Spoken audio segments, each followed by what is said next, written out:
What's good, y'all? We back with another video, man. Today we got top 10 unsettling reasons NASA never returned to the moon.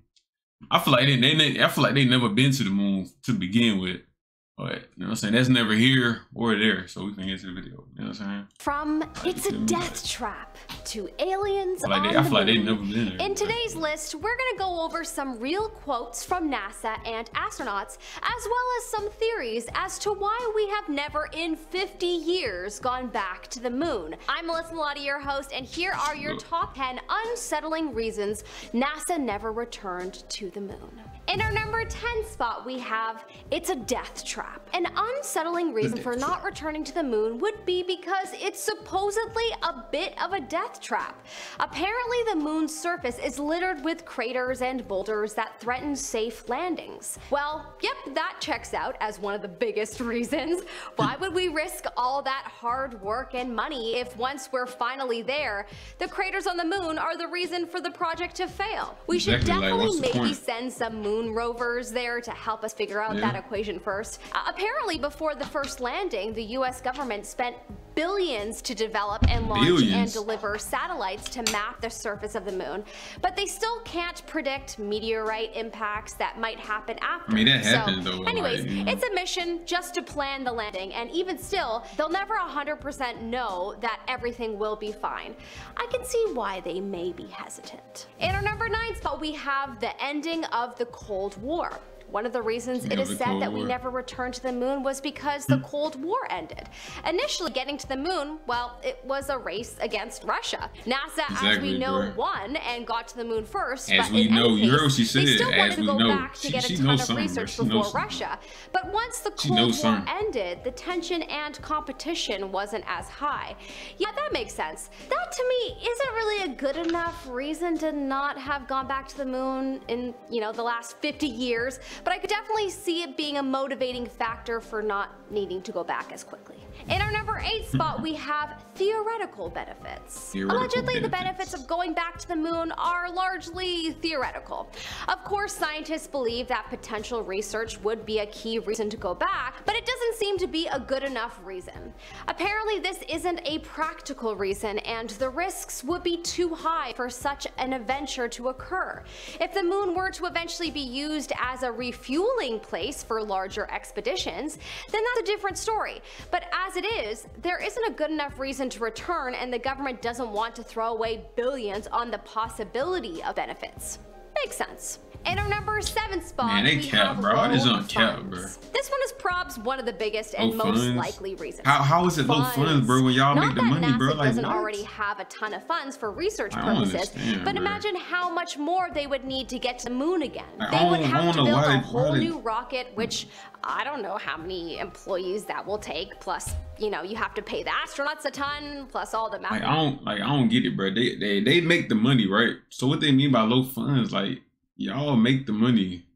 What's the I don't understand it. I never understood it. Medical scientists that plan the y'all make the money. How are y'all low on funds when y'all are the ones printing the money out for the money system? So I have no idea how many employees this expedition would require, but my point is that a lot of time will be needed and therefore a lot of moolah. Probably one of the biggest reasons why the presidents aren't backing another landing because of how much money from people's taxes it will require. But it is curious why only approximately 0.4% of the US federal budget gets given to NASA these days, when back in the 60s, NASA was receiving around 4%. So anyways, this low budget reasoning makes sense, especially if NASA can't show a clear profit margin from doing the trip. The government is not going to want to contribute to this. In our number 6 spot, we have aliens reside on the moon. This is a fun theory, and one that China almost thought to be true with their Yutu-2 moon rover. When there's a big war going on somewhere, discovered a mystery hut on the moon earlier this year. It turned out to be a rock on a crater rim, which truly made me laugh out loud. But still, guys, who knows? It might be possible. Why not? We can't be the only living creatures in the universe. Also, anyone remember Neil Armstrong apparently commented on seeing big, enormous creatures on the moon? Even though he denies it, NASA employees confirmed that they heard him talk about them, so It's very possible that we aren't returning to the moon because of the enormous moon aliens. Who knows? In our number 5 spot, we have aliens on Earth. This is another fun theory. Area 51, we all know that. We all don't know what's happening in Area 51 and all the underground secret bases of the world, so maybe there are aliens on Earth persuading us to not go back to the moon. There have been many reports of the gray people in the underground bases, and then of course the reptile people are a popular point of discussion. So who knows? Perhaps us humans aren't just humans anymore living on this planet. Perhaps there are shapeshifters around us telling us to not focus on the moon for whatever reason. Could be because they are from it. In our number 4 spot, we have billionaires might go there anyway. One of the reasons NASA might be holding off on returning to the moon could be because billionaires like Elon Musk or Jeff Bezos might be going there anyways. Why bother wasting money on a trip if we could ask the billionaires funding their own trip to let us, tag along for research reasons? I'm sure NASA could buy a seat on their spaceship. It's probably more affordable than spending the money to build their own ship and pay their own employees. Not help people out in the world. In our number 3 spot, they want to just we never went in the first place.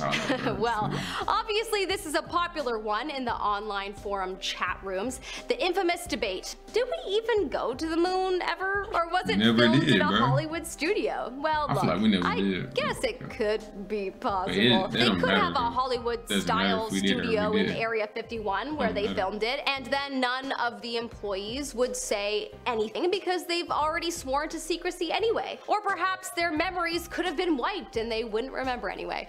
This would be quite unsettling if true, but I honestly don't think we'll ever know for sure.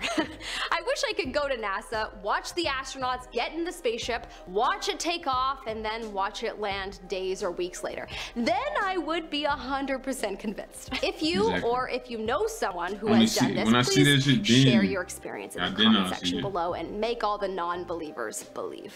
In our number 2 spot, we have slim pickings. An issue that NASA in particular might be dealing with that is a little unsettling is the lack of young people interested in the idea of being an astronaut or scientist these days. Apparently astronauts say that American kids were bold, and they say that they dream more about becoming YouTube stars rather than astronauts, and that's a big problem for NASA. Not to mention that we now live in a society of kids that want the quick fix success route and don't know the value of working hard. Apparently the average person that works at NASA's Johnson Space Center is closer. Bro, like what?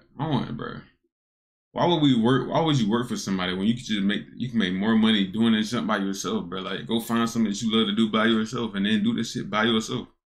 Or with a group of people, you know what I'm saying? Why would you want to clock in with somebody every day of your life till you like 60 years old and then retire? That shit dead as fuck. I'm not gonna lie. That shit dead as fuck. To 60 years old. Yikes. NASA astronaut Rusty Schweickart was quoted as saying, "That's not where innovation and excitement comes from. Excitement comes from when you've got teenagers and 20-year-olds running programs.